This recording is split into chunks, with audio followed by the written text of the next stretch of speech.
آمنت بالله وملائكته وكتبه ورسله واليوم الآخر والقدر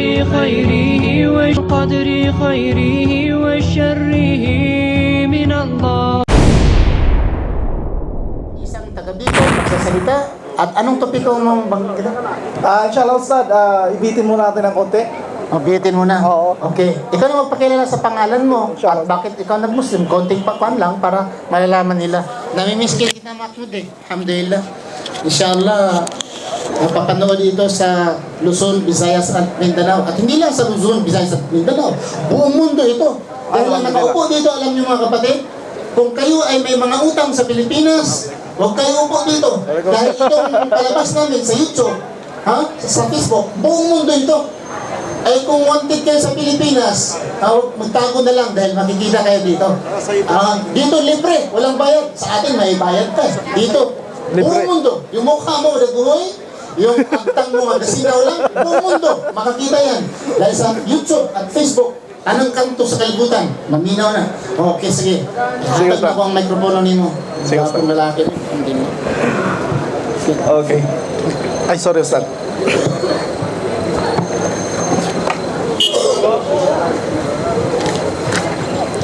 A'udzu billahi minasyaitonir rajim. Bismillahirrahmanirrahim. Alhamdulillahirabbil alamin. Wassalatu wassalamu ala Rasulullah wa ala alihi wa ashabi ajmain. Amma ba'd.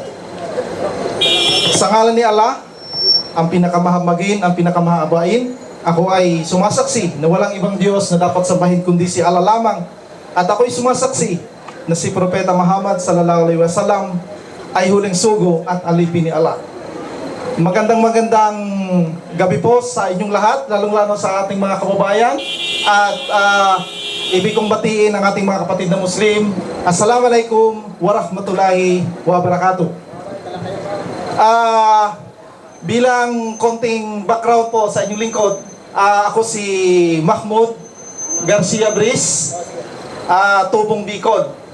Ako ay alhamdulillah tinanggap ko ang Islam noong 2006 sa Saudi Arabia.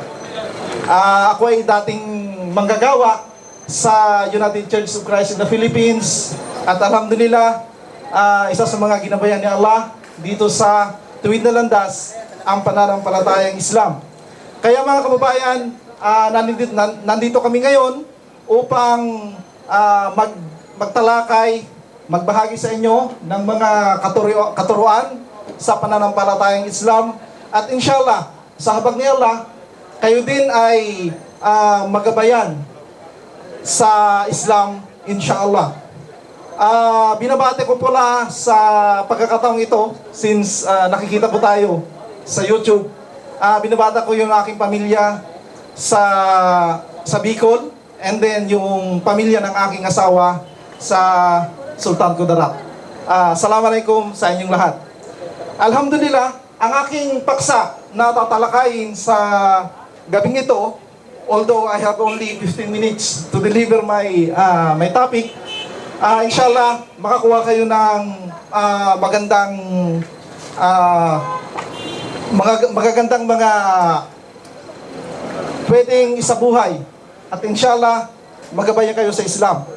Ang aking tatalakayin ay patungkol sa kalinisan ng Islam.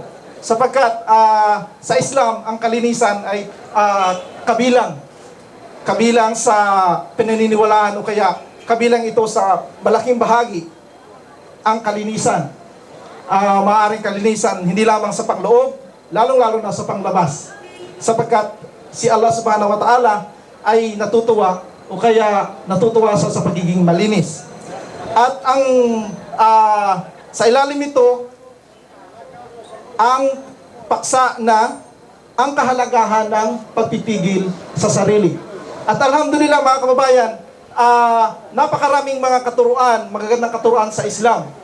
At isa ito sa napakagandang katuruan, yung pagpipigil sa sarili o yung tinatawag na sabat sa Arabic.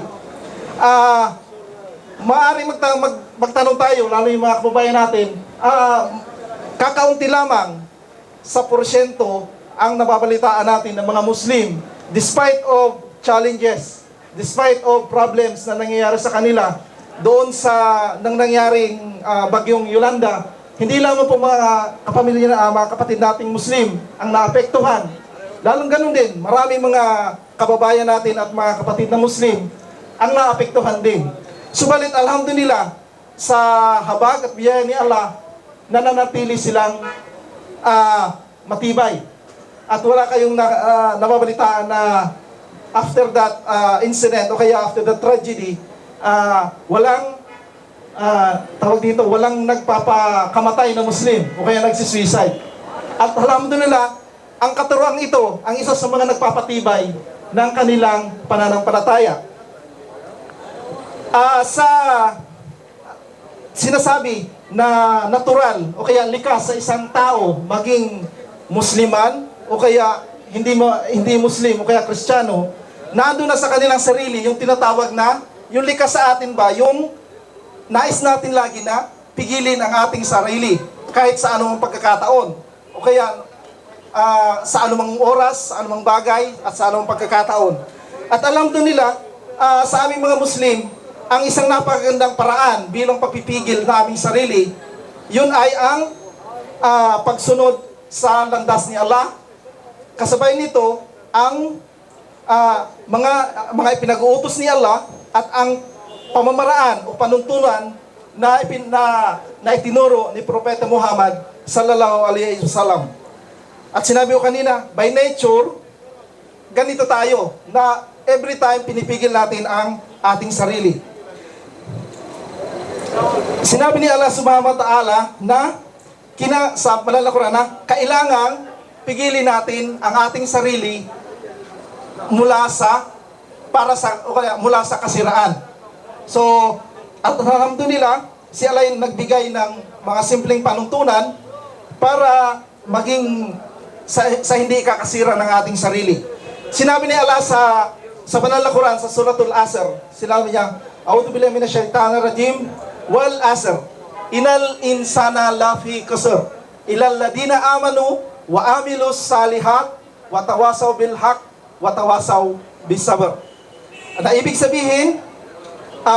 Si Allah ang pinakamapangyarihan sa lahat, ang nakakaalam ng lahat ng bagay sa ating sarili, maging ito man ay lihim o kaya hayag, maging Musliman o hindi. Sinasabi rito, lahat ng nilikha sa araw ng paghuhukom, lahat ng nilikha, maging Musliman o hindi mananampalataya, ay maaaring maging talunan.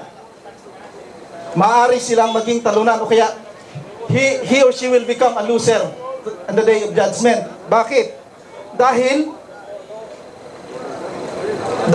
ang isang binanggit dito, except those who believe in Him, except maliban sa mga naniniwala sa Kanya, kay Allah subhanahu wa ta'ala, at doon sa may tinatawag na may pagpipigil sa sarili o kaya may tinatawag na sabr. At alhamdulillah, hindi lamang tayo na naniniwala kay Allah subhanahu wa ta'ala, ganun pa man, naniniwala tayo sa Kanya at sinasabayan natin ito ng gawa. Isang halimbawa nito na sa isang punong kahoy na yung mga tao hindi, kumaga, meron silang paniniwala, subalit hindi nila isinasagawa. May halintulad ito sa isang punong kahoy na hindi namumunga. So, ibig sabihin, wala siyang kahalagahan. So, kailangan gumawa tayo ng kabutihan at alhamdulillah, ang ating intensyon, wala tayong ibang intensyon kundi sa ikalulugod ni Allah subhanahu wa ta'ala.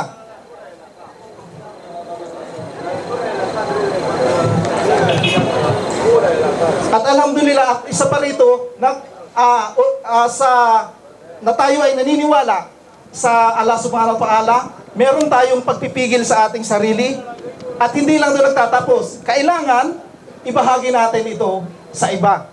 Sapagkat sinasabi rito na sa Islam, hindi lamang iisipin mo ang iyong sarili. Sabihin, okay na ako, naniniwala ako kay Allah, isinasagawa ko ang kanyang mga pinag-uutos, isinasagawa ko kung ano ang sinabi ni Propeta Muhammad sallallahu alaihi wasallam. Subalit, isang napakagandang pamamaraan na ibahagi natin ito doon sa iba. At magkaroon tayo ng pagpipigil sa ating sarili. At kinakailangan maniwala tayo, hindi sa karamihan kasi sa atin, naniniwala tayo kung ano ang ating sariling paniniwala. Alam mo, ito ang gusto ko, ito ang aking paniniwalaan, ito ang aking susundin. Karamihan sa atin ganon. Kaya, karamihan sa mga taong ganito ay nauwi sa kasiraan ng kanyang sarili. Sapagkat sinusunod niya kung ano ang gusto niya. Kaya sinabi ni Allah subhanahu wa ta'ala na magkaroon kayo ng pagpipigil sa sarili at sundin ninyo si Allah at ibahagi ito sa iba para kasama kayo doon sa mga tinatawag na doon sa binanggit ko kanina sa Suratul Asr. Sinabi na,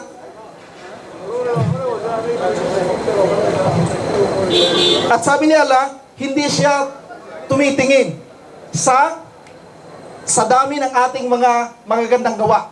Hindi si Allah tumitingin sa dinami-dami ng ating magagandang gawa. Hindi daw nakafocus si Allah subhanahu wa ta'ala, kundi sa kalidad, the quality of our deeds. Marami nga tayong ginagawa ng mga kabutihan, subalit nawawala yung ating pagpipigil sa ating sarili.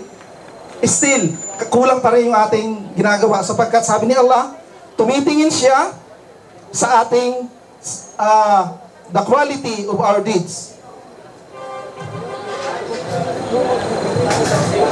Sabi dito, kahit meron tayong mga magagandang intensyon, kung wala tayong patience o kaya sabar, pagpipigil sa sarili, nauuwi ito sa wala.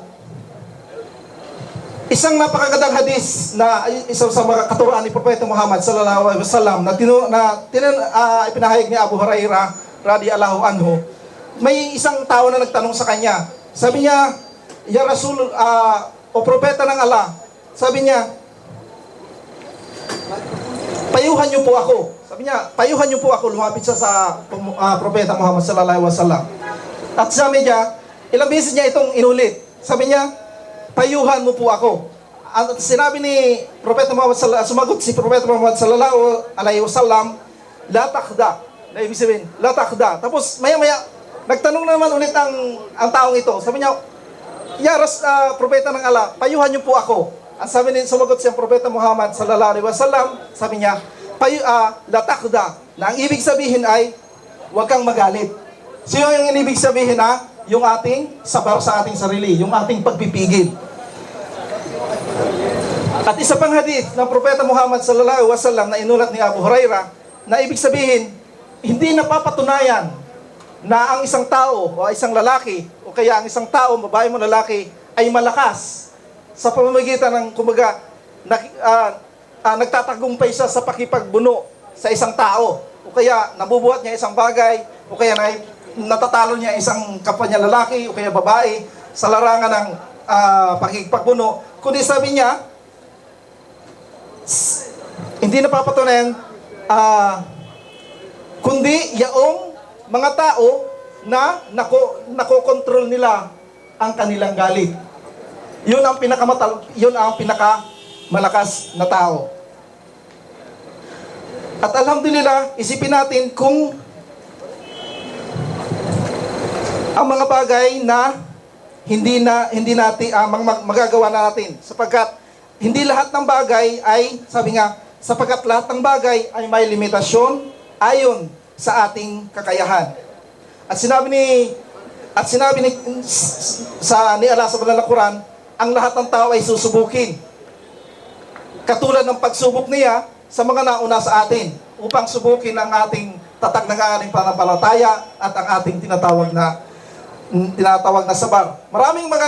Napakaraming mga uri ng pagsubok. Maring subukin tayo sa gutom, kung tayo nag-aayuno, subukin ang ating galit.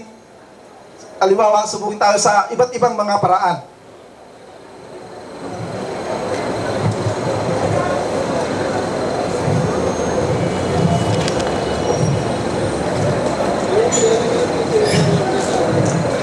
alhamdulillah, isang napalaking bagay na binigay sa atin ni Allah subhanahu wa ta'ala, isang napalaking pagkakataon na, sabi niya, humingi kayo kay Allah. Ask Allah, sabi niya ganoon, at humingi kayo ng may sabar. Kasi napakarami sa atin ngayon, kahit manampalataya Muslim o hindi, hingi lang sila ng hingi kay Allah. Ya Allah, ibigay sa akin ng ganito. Ya Allah, ibigay mo sa akin ng ganito. At kapag hindi binibigay sa kanila, nawawala na yung kanilang pananampalataya. Kaya sabi niya sa banal na Quran, sinabi ni Allah na, humingi kayo ng gabay kay Allah ng may sabar o kaya may pagpipigil sa sarili. At alhamdulillah, napakaswerte natin. We are lucky sapagkat inimbitahan tayo ni Allah na makita siya sa pamamagitan ng ating mga panalangin.